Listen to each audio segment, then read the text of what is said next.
Alright, so let's get started with Masking and Blending 101. To start off the webinar, I'm just going to grab this photo here, and I'm going to head into my Edit module. Well, to create a mask inside Photo RAW, all you have to do is either open up a filter, apply a local adjustment, or you can specifically mask in a layer if you want to. But because this is Masking 101, we're just going to start out with the basics. So we're going to start out with masking in Effects, and we're going to mask out a filter. So we're going to go into Effects, we're going to add a filter here, and I'm just going to add Dynamic Contrast. And so that you guys can see it, I'm going to click on Surreal. So there we go. We have a ton of nice detail and contrast added into our photo. And to view our masking options, we're going to head up into this nice rectangle with the circle in the middle. And now we have our masking options right here. And a lot of people ask me, how do you create a mask inside Photo RAW? Well, there's a few different ways to create a mask. There isn't really a button that just says Create Mask. Technically, by adding a filter, you're already creating a mask of some sort, because you'll see that when I added that filter and I went into my masking options, this is showing me my mask view. So when it comes to masking, white reveals and black conceals. It's a really important thing to learn if you're trying to understand masking. And I'll say it again, is that white reveals, so you'll notice that this entire mask is white. That means it's revealing this entire filter onto my photo. If I invert this filter and turn it black, that means it's concealing the entire filter from my photo, and it's not applying any of that dynamic contrast anywhere onto my shot. So let's invert this again and apply it to our entire photo, and let's go into our masking view again.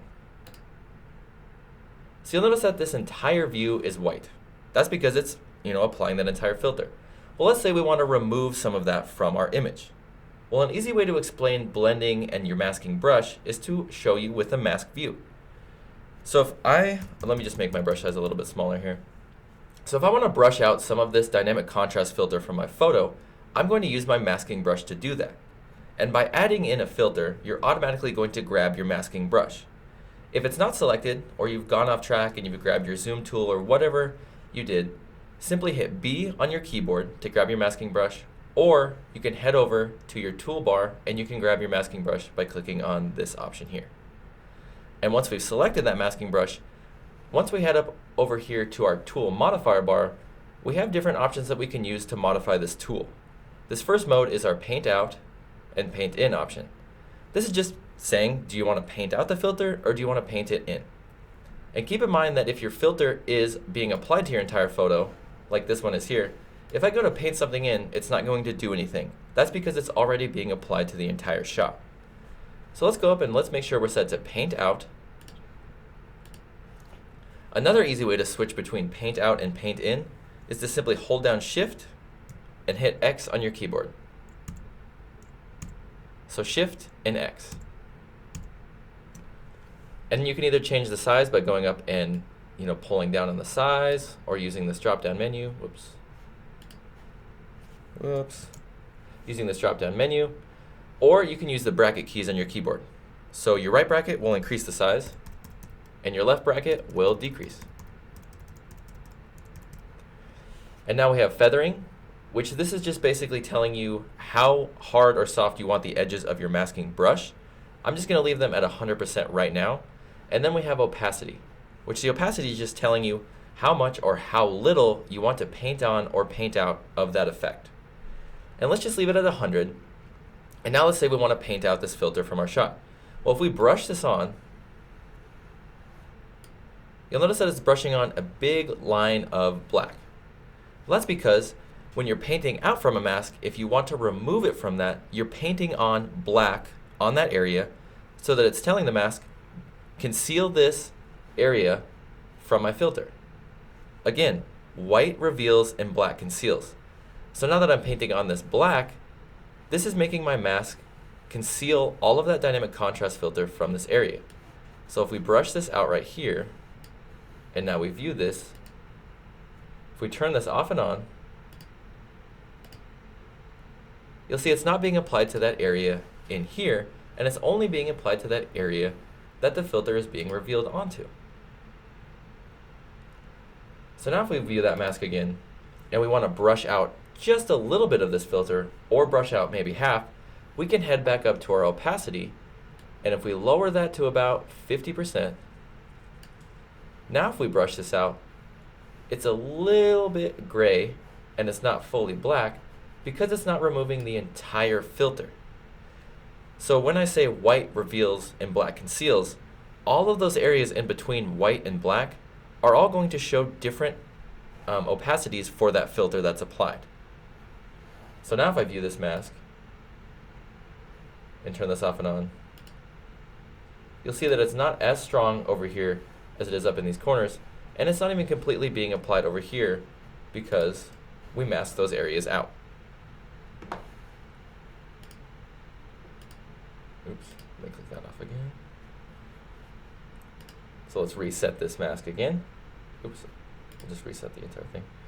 And click Surreal. Okay, so now we have it being applied to our entire photo.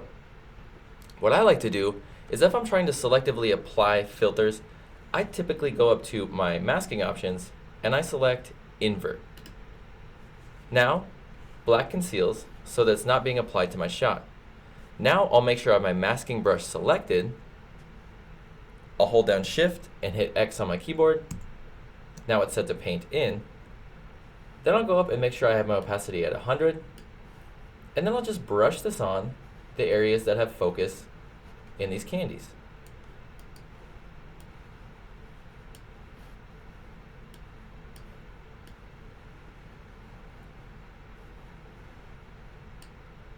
So now if I view that mask, you'll see that I only painted these areas on over here with the white. So if I turn this off and on, it's only being applied to those areas. Well, another cool thing about using masking inside Photo RAW is that you can actually copy and paste your masks. So if you have a certain area that you've kind of brushed on or laid out onto a photo and you want to keep that look or that mask, let's say I want to keep this look. Obviously it's not that great of a mask, but let's say I want to keep this mask and apply it with different filters. Well, I can copy that by selecting Copy in here. Now I'll add another filter, and let's just add, we'll add sunshine. And let's just make it glow. Oh, no, we'll make it strong, sorry. There we go. So now let's go into our sunshine mask. And now if I paste this mask and turn this off and on,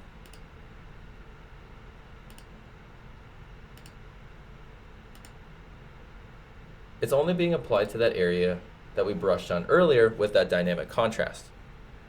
So that's an easy way if you do brush on, a nice little mask and you don't want to take the time to go back and brush that in. You can always go in and you can select Copy and then you can paste that mask. Also, let's say you go in and let's just reset this mask and let's invert it. And let's brush this on, oops, maybe a little bit less feathering. Just gonna brush this on over here.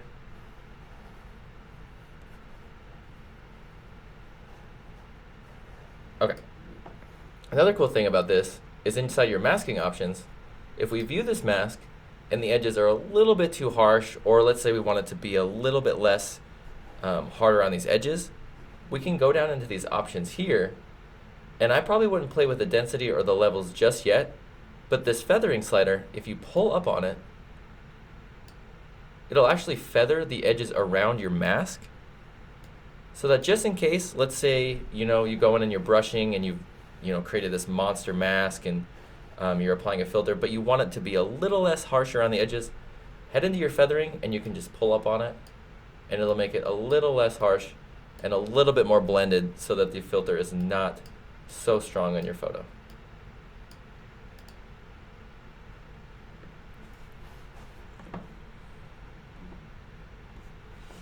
Okay, so that's a little bit about the masking brush. So let's use our masking bug, and we'll grab another photo here. Just pull up my film strip view mode, and I'll grab this shot here.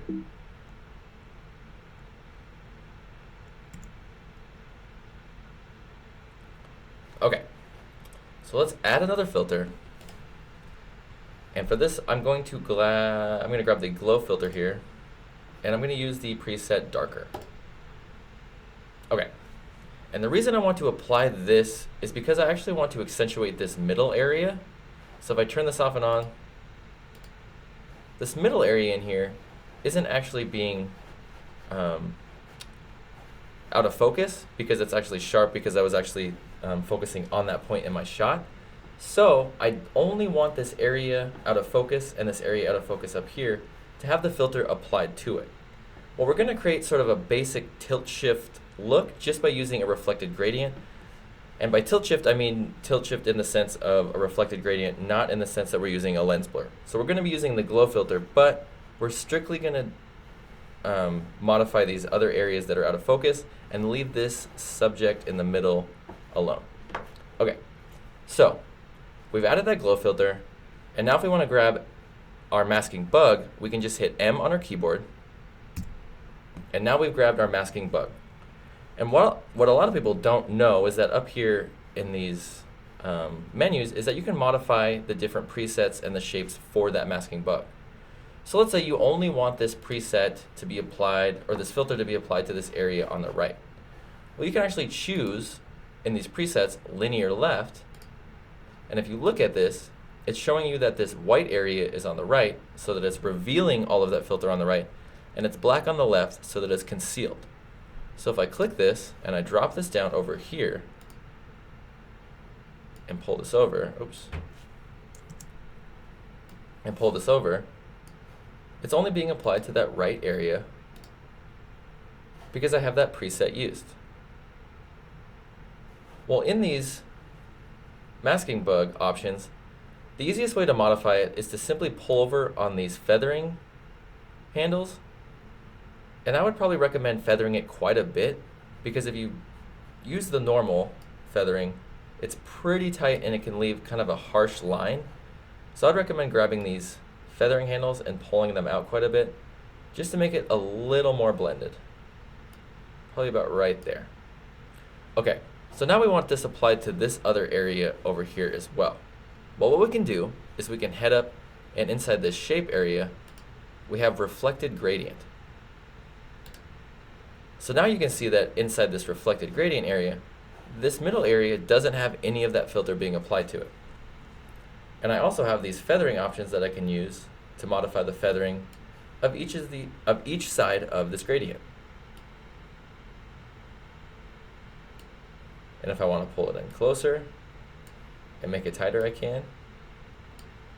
And then I'll just pull this over and just put it right on my subject.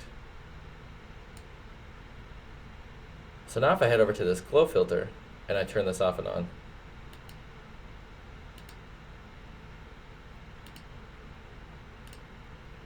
it does a good job of really bringing in the viewer's attention into this subject area right here and kind of subduing these other areas outside of it. So the reflected gradient and the masking gradient are great tools whenever you're trying to use, a straight line area to mask in part of your photo, whereas the masking brush might be better suited for photos where you need to brush in certain filters to that. Okay, so let's grab a photo and we'll start with some local adjustments here.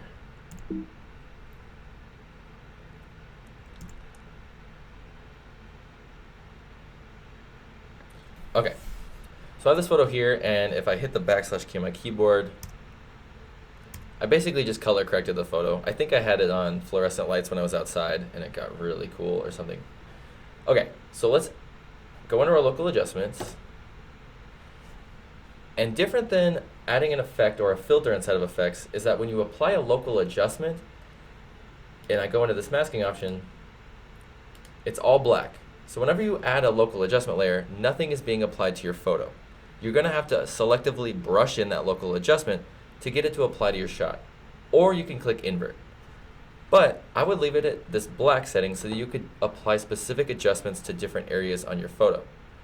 For example, in this shot, I have this area in here that's quite dark, and these areas in these trees that have a lot of shadow tones. Well, I can just head into this local adjustment in here, and I'll go into my more, and I'll just choose reveal shadows. I'm actually going to go in and I'm going to pull back on the contrast just a hair, and I'm going to pull up on the shadows a little bit more. And now I'm going to go in and I'm just going to lower my brush size with the bracket keys on my keyboard. I'm selected at paint in because I'm going to paint this filter in, or this local adjustment in. My size is at 700. My feathering is at 100 because I like it soft. And I'm also going to leave the opacity at 100. I would recommend whenever you're applying a local adjustment layer to leave your opacity at 100 at least for the first go through. Because then you could go in and you could brush this local adjustment layer on, and then you could modify the opacity to blend it in later, which is what we're going to do. So now let's just brush this in.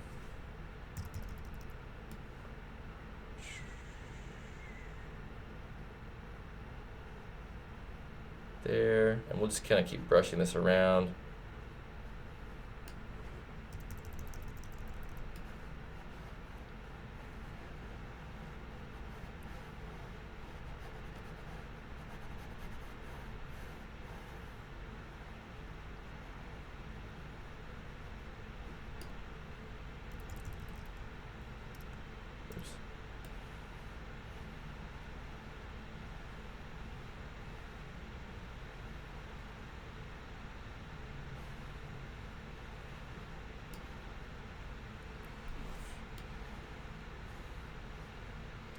Okay, so I just have this pole right here, and just wanted to show you guys this real quick. If you didn't know, if you want to brush in a straight line, all you have to do is hold down Shift. Oops, sorry.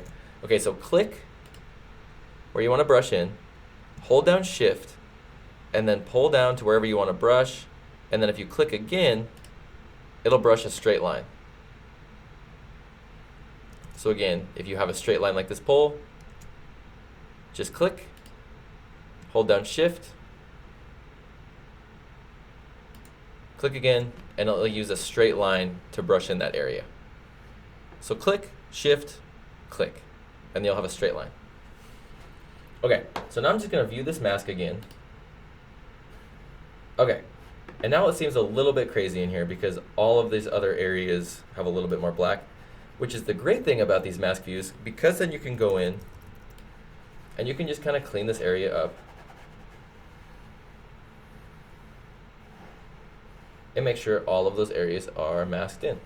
And I'm just leaving this area alone because that's where the sky is at.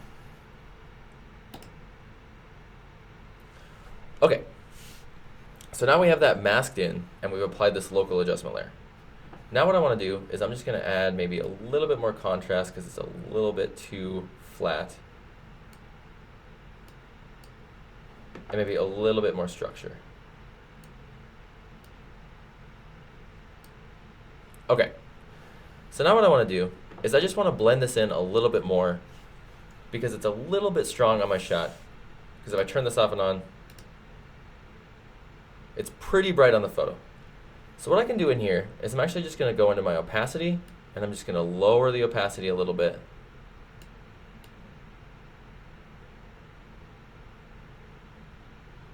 Just to make it a little bit more blended. Probably about right, maybe right there. And if you look in here, inside this chapel entrance area, if I zoom in, there's quite a bit of noise in this area. It's going to modify another layer, but this works out too. So we'll just denoise that by using that. I just don't want the denoise to be applied to the entire shot, but it is. Anyway, so that's how to mask in some local adjustments just using your adjustment brush, sorry. Okay, so now let's go in and let's apply some other local adjustments using a adjustment bug. Okay.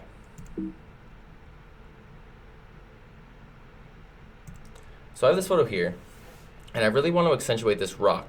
And I kind of want to just subdue this area over here and this area up here. And I also want to make a little vignette, but I don't want to add an effect.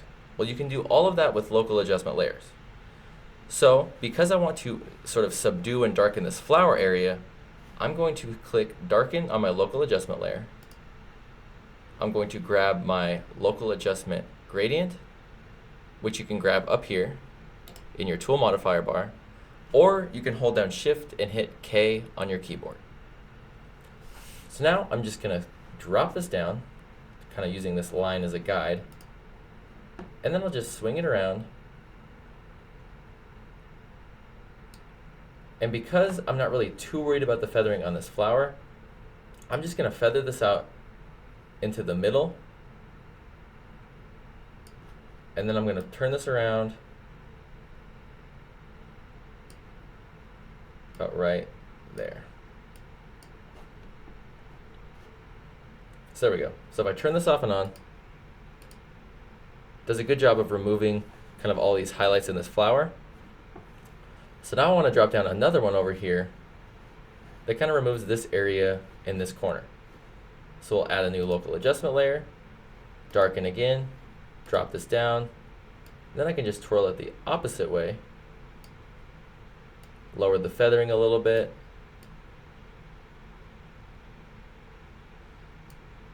and then we'll just pull that down.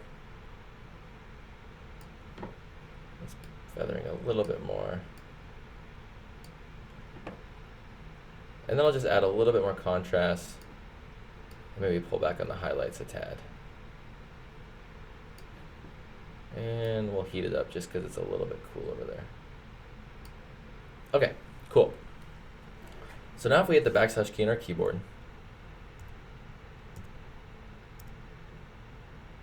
just by using those two local adjustment layers, we've easily just kind of removed this, these bright highlight areas up here and the highlights in the flower. So now we got to deal with this area in here on this rock. So the first thing I want to do is just pull out some of the detail and a little bit of the color in this rock right here. So we're just going to grab a new local adjustment layer. I'm going to set this to 0. And then I'm just going to pull up on the midtones a hair, pull up on the structure a lot, and then I'm just going to bring up the color a tad. And I'm not going to use my adjustment gradient. I'm just going to use my adjustment brush, and I'm just going to, boom, paint it in one time, and that's probably good. Yep. Okay, so now if we want to sort of lead the viewer's eye into this, little gem right here, we're going to have to create a vignette. Well, I don't want to create a vignette in effects because I want a little bit more control of the shape of the vignette. So I'm going to use my adjustment gradient, and now I'm going to create an adjustment, a local adjustment mask that only masks in this area around this rock. So we're going to go up to shape. Oh, wait, we got to create a new local adjustment layer. Sorry, we're going to create a new local adjustment layer. Going to go to darken, and now we're going to go up to shape, and we're going to choose center. And then preset, just go strong vignette. So now if we drop this down right around this little gem here, oops, didn't do the presets. Okay, so invert that. So now you'll see that this area in here has nothing applied to it, but this area out here has that darkening applied. So we can just modify our center adjustment, and we can just center it around our little gem here. And now we can actually modify the feathering by pulling up or down on this guy.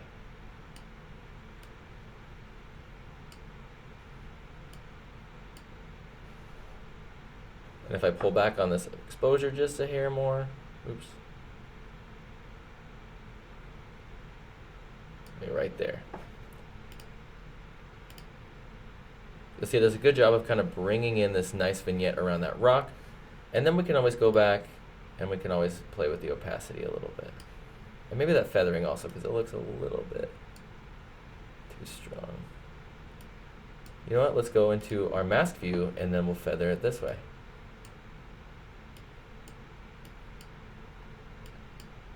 There we go.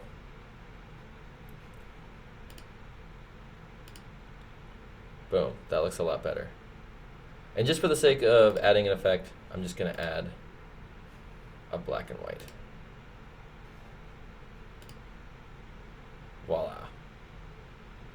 And this is, yeah, so there's nothing actually done to this shot at all. There's nothing in tone and color. So I just literally grabbed those local adjustments, and then added that black and white filter. So that's how easy it is to mask in something just by simply using your local adjustments and then a quick filter. Okay, so we have one more here, or actually two more photos here, and these are going to be the hot topics, which are luminosity masking and color grade masking. So we're going to do a quick luminosity mask, and then we'll do a quick color grade mask. So let's grab a photo from our little collection here.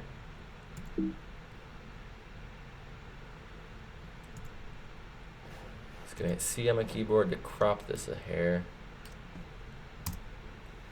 Okay, so I shot this at an event, and it was pretty hot that day. So there's a lot of light coming in these windows.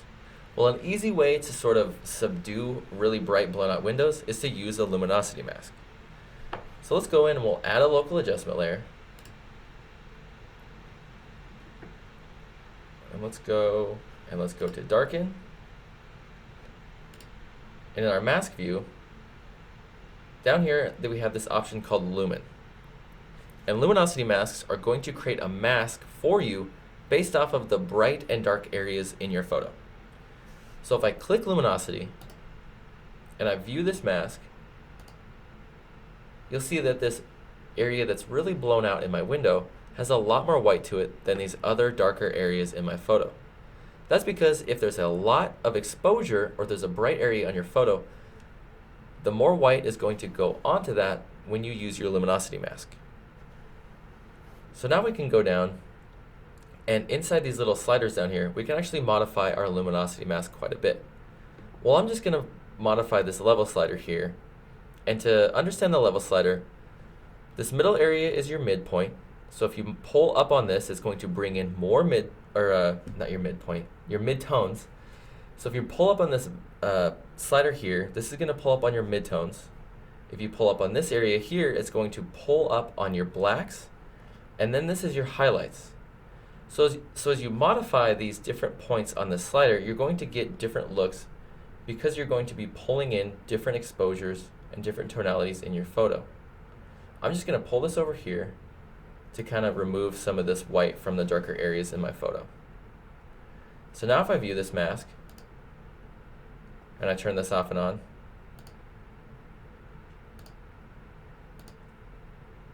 it does an awesome job of kind of removing a lot of that blown out area in my window, but it's also being applied to this area over here on my table, and it's making the photo look quite flat. So what I can do is I can actually view that mask, and I can go in and I can just literally brush out all of the areas that I don't want it to be applied to.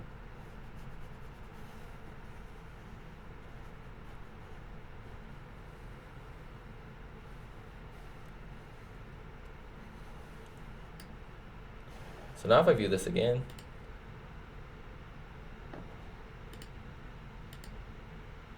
it does a lot better job of just being applied to those window areas.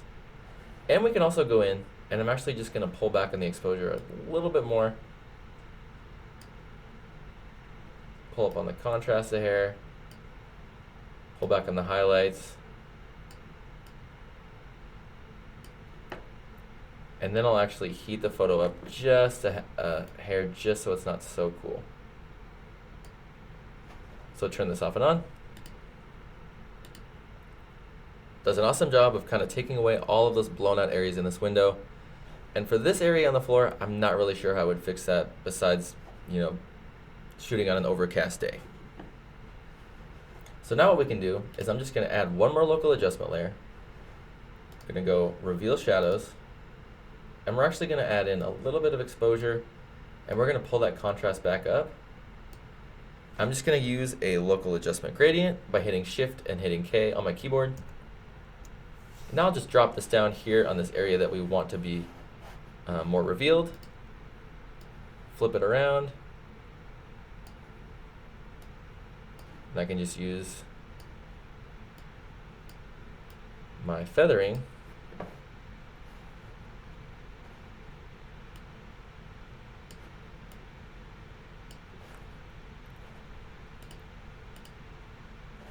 Now if I hit the backslash key on my keyboard,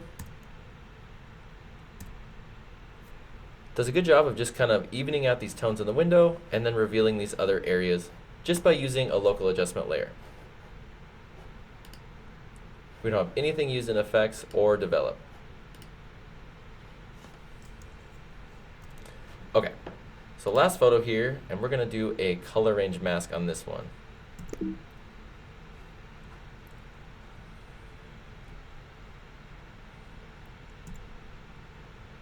And we haven't talked too much about layers yet, just because masking out layers is a little bit more of an advanced topic, but this way to do it is pretty easy. So I'm going to show you a quick way that you can mask out a sky just by using a color range mask. So let's add a new layer here.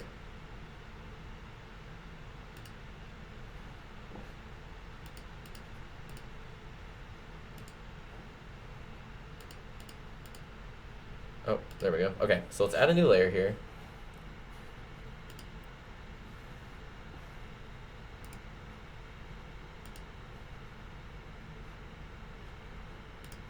There we go. I'm just going to grab this sky layer. I'll just make it a bit bigger.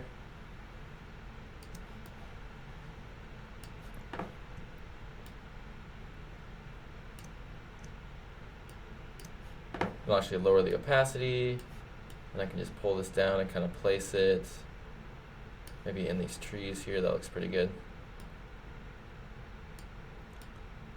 Okay, so now let's drag this opacity up to 100, and then we'll drop this sky layer below our base layer. Make sure that we have the base layer selected. And if you look at this photo, in this sky area, there's a huge tonal area of this sort of gray, green, purpley color. Well, if you have a large tonal area like that, it's really easy to mask that area out using a color range mask. So I'm just going to actually, before I do that, let me just pull this crop in a little bit.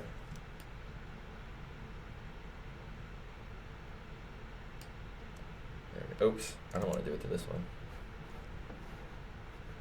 Cancel. Oh man.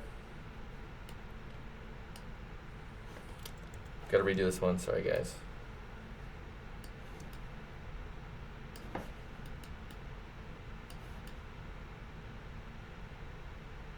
Okay, so now let's crop this photo, not move it.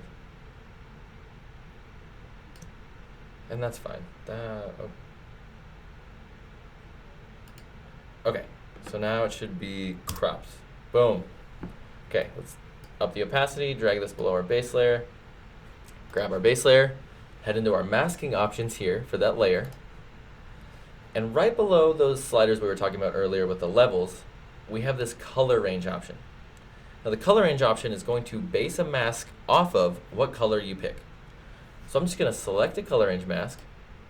I'm going to go in here to my dropper tool, and I'm actually just going to drop it on an area of sky, which I can't really see the sky because I've already masked out the entire photo, but just click it on an area of sky. And now if I view this mask, I can pull back on my color range. Oops, we'll invert it. There we go. So I can pull back on my color range, and you'll see how that really does an awesome job of removing all of that sky area. I mean, obviously we have that moon there, but the rest of the sky area looks awesomely removed from these trees, and it looks really refined. So let's go back and let's view that again. And I'm actually going to remove this moon. And now we can play with the color range to blend it in with our shot.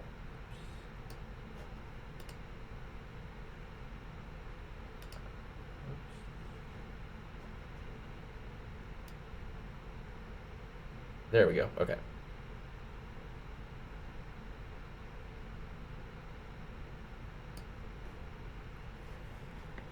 So let's view this again.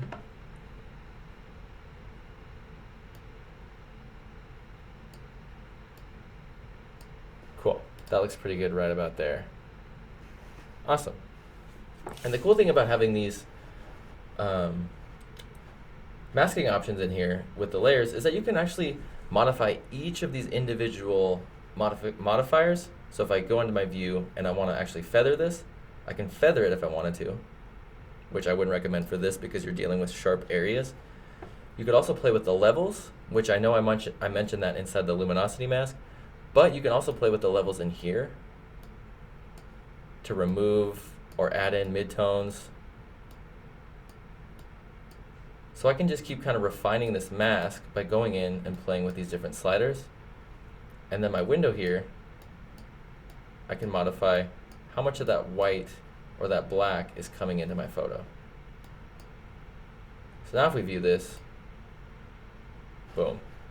Awesome job of really removing that sky area and allowing us to keep these trees and branches intact. And that's simply by just using this color range mask and then just kind of going in and modifying, you know, my levels, my midpoints, or my midtones, sorry I keep saying midpoint, and then some of my black points on this window slider. So let's just actually go in and let's just pull up on some of these shadows so it's not so wonky.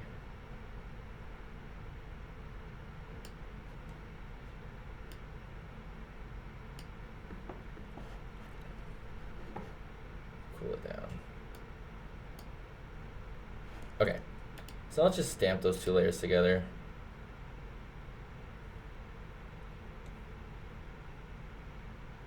And I know we're not really talking about masking anymore, but we've already kind of masked this out. I just want to add a little style to it. So we'll add an effect, add a filter. Let's add maybe a split tone, some curves, like a nice matte look.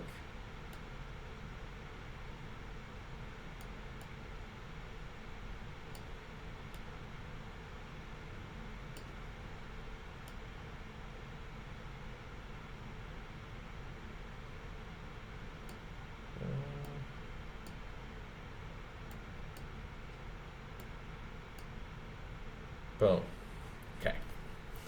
So now if we reset this layer, we turn this off and on. Really just an easy way to remove a large tonal area out of your photo simply by using the color range mask.